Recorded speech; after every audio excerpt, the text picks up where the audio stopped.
I'm KU, and I'm running for judge in the Philadelphia Court of Common Pleas. The thing about justice is that it's not something that just pre-exists, and it certainly doesn't come by luck of the draw. Justice is something that we all need to struggle to create. And equal access. Who doesn't agree that equal access is essential to the delivery of justice? And if we're going to be serious about it, we need a diversity of representation on the bench. I was born in Seoul, Korea, but I've lived in the United States since I was 3.5. My mom brought me here without a plan on how to feed the family, and we struggled to make ends meet. But thankfully, she found a good union job working as a secretary, and she showed me what it looks like to be resilient. When I was 10, I found deportation notices for my entire family. By the time I was in college, I was working to navigate the new immigration laws, and I found the opportunity to become my own first client. I went to the law library to look up the new laws, started gathering evidence, and ultimately I filed my application for a permanent residency. And I wish I could have done the same for my mom, but by then she had already passed away. But this is the journey that inspired me to go to law school. And in the same year that I graduated, I became a naturalized citizen of the United States of America. In the 25 years that I've been practicing law now, and particularly during the time that I was chair of the Philadelphia Commission on Human Relations, enforcing the city's civil rights laws, I've seen how courts can impact people's everyday lives. It's part of the reason why I'm so proud to serve on the boards of Community Legal Services and Philadelphia Legal Assistance, two amazing organizations that work tirelessly to fight poverty and to empower communities. Now I'm looking for a different way to give back by running a courtroom where everyone's treated with decency and dignity, where there is a respect for the rule of law and a recognition that justice isn't just about punishment. Justice is also about repairing harm and restoring communities. If elected, it would be my privilege to serve as the Commonwealth of Pennsylvania's very first Korean American judge. And I am pledging to all Philadelphians my commitment to listen intently, consider wisely, and decide fairly. Now, we all know that Election Day is on May 21st, which also happens to be my birthday. So I am asking everybody to come out and vote for KU and give me the best birthday present ever. Thank you. And even though the role of a judge is, you can be pretty simply stated, to be open to hearing evidence, to hear facts as they are presented, and then to apply the law to the facts. I think that the important components that we need in our judges is that they have to have compassion, humility, and patience. Judges wield enormous power over people who live in Philadelphia, whether it's dealing with family court, whether there's a slip and fall, whether there's a breach of contract or a criminal matter. These are things that are really close to home, and we want to have people with integrity filling those roles. My first question to you is, as you know, there's a lot of issues with the criminal justice system here in Philadelphia. Mm-hmm. And so there's a lot of social injustice, there's a lot of racial injustice. How do you plan to tackle those just those two issues alone, your first day of office when you get in? So again, going back to what the role of a judge is that you have to have an open mind and an open heart to hear the facts of cases as they are presented and apply the law to those facts. Excellent. So this needs to be done fairly and across the board and consistently. And I think that there needs to be a recognition that just by looking at the numbers of people who are in prisons these days, Incarceration. and the state of mass incarceration these days, the reality is that there is Black and brown people are there suffering the most, and that we need as judges to have an understanding of where we are societally and to bring that awareness and understanding, but still make sure that you are consistent in applying the same laws, the same remedies to every case, regardless of the color of someone's skin. Okay, great. And there's a lot of people out there that may be a little bit confused about what is the role of your new position, hopefully. So if you give us a typical idea of what a typical day is like going to be for you when you get into office. So in Philadelphia, there are nearly 100 judges who sit on the Court of Common Pleas.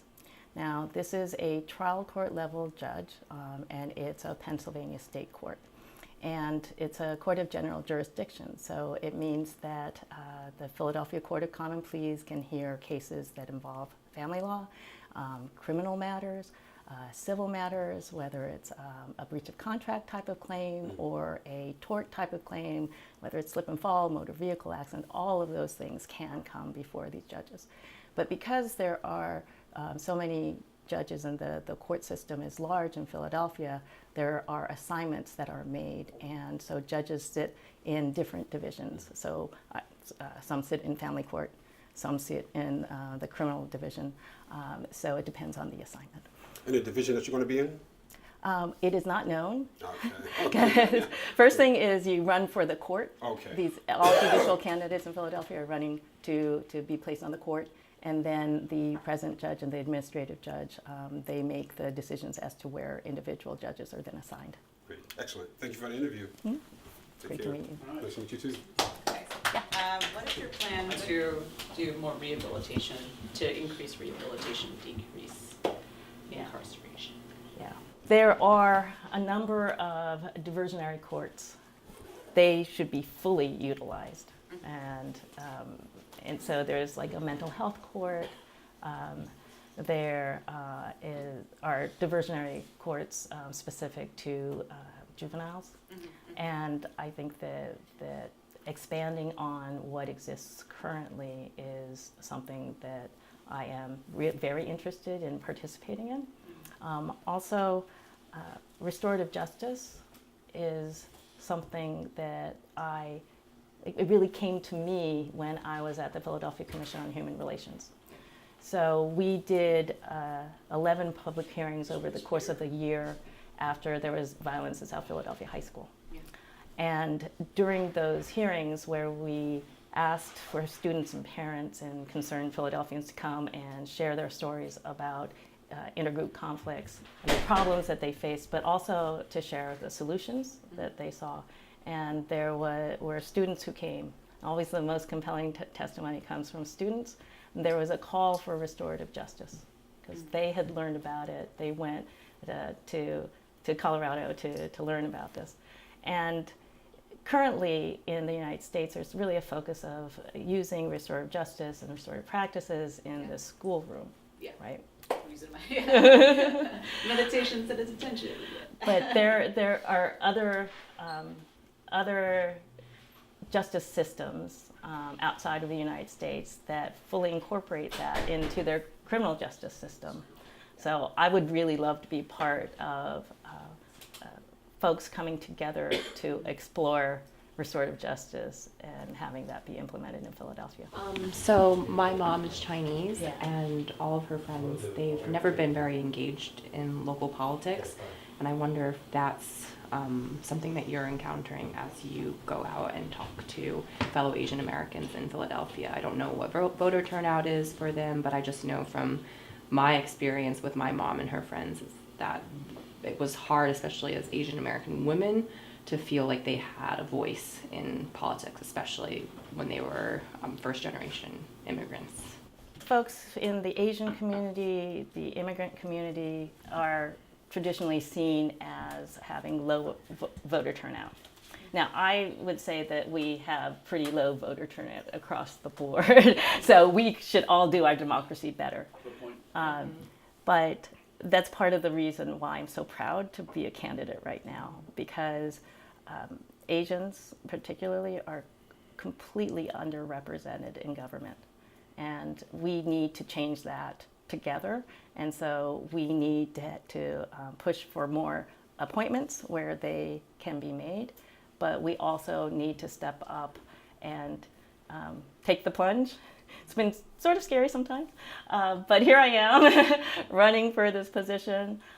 It's really hard work, but the thing that I find the most important is to be able to go out and engage all communities and really encourage everybody in Philadelphia to know that we elect all of our judges in Pennsylvania, and that there's an important election on May 21st, my birthday. So come out and vote for judges, but mostly vote for KU. I hope that. You have a nice birthday party. Yes. What are your plans to keep the courts more culturally inclusive for people that might have, second language issues? Just to make sure that everybody is well informed with the process. So we're very lucky to have a champion of having interpretation and translation available in the court system, and that is Judge Ida Chen, who for a very long time was the only Asian American judge serving on the bench for a very long period of time.